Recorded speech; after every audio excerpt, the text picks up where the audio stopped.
मंदिर का क्या इशू है? दलित एंटर नहीं कर सकते क्या? जी सर। किसने किया है? कोई आइडेंटिफाई हुआ? मान जी के आश्रम के लड़के हैं सर।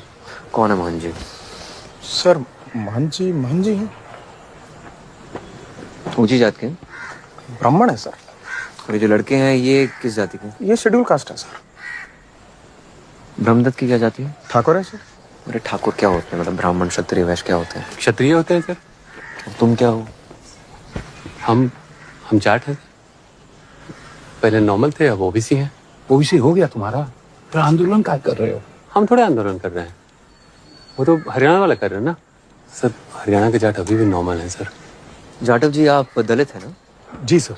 मतलब इन लड़कों की और आपकी सेम जाति है? नहीं सर, मैं चमार हूँ, ये पासी हैं। हम लोग इनसे काफी ऊपर आते हैं सर। SC/ST में हमारे इनसे कोई लेना देना, इनका छुआ तुम खाते भी नहीं है सर। जैसे मैं आपका छुआ नहीं खा सकता। जी सर। ठीक है। ठीक। तुम क्या हो? मैं कास्ट हूँ सर। कास्ट क्या होता है? सर हम डिफरेंट होते हैं, हम लोग इन 4 वर्णों में नहीं आते। मैं क्या हूँ? आप ब्राह्मण है सर। मतलब मैं और मोहन जी सेम? अरे नहीं सर, वो कान्य कुछ ब्राह्मण है, वो सबसे टॉप वाले होते हैं। अब सैरी पर ही। What the fuck is going on here? नमस्कार दोस्तों, ये जो आपने वीडियो देखा यही है हमारे देश की सच्चाई और यही है न्यू UGC का रूल जो हमें डिवाइड करता है, एक समान नहीं देखता है।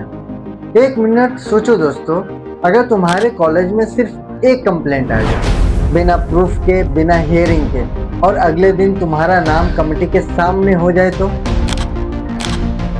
अगर कंप्लेंट SC/ST या OBC हो और तुम जनरल कैटेगरी से बिलोंग करते हो और तुम्हारे बिना सुनवाई के ही तुम्हें गिल्टी जो है करार दिया जाए तो? एग्जाम्पल लीजिए, एक जो लड़की है SC/ST कास्ट से बिलोंग करती है और वो जो है जनरल के लड़की को प्रपोज करती है, लेकिन जनरल का लड़का जो है मना कर देता है। अब मना करने के बाद जो है SC/ST की जो लड़की है उसके खिलाफ कंप्लेंट कर सकती है, वो भी बिना प्रूफ के, और वो कंप्लेंट लिखी भी जाएगी और दर्ज भी की जाएगी, ये UGC का रूल कहता है। और अगर तुम SC हो और सच में डिस्क्रिमिनेशन हुआ हो पर प्रोसेस से क्लियर ना हो तो क्या तुम सेफ महसूस करोगे? फेक कंप्लेंट हो, पर्सनल दुश्मनी हो और पेनल्टी का कोई रूल ना हो तो कौन बचेगा?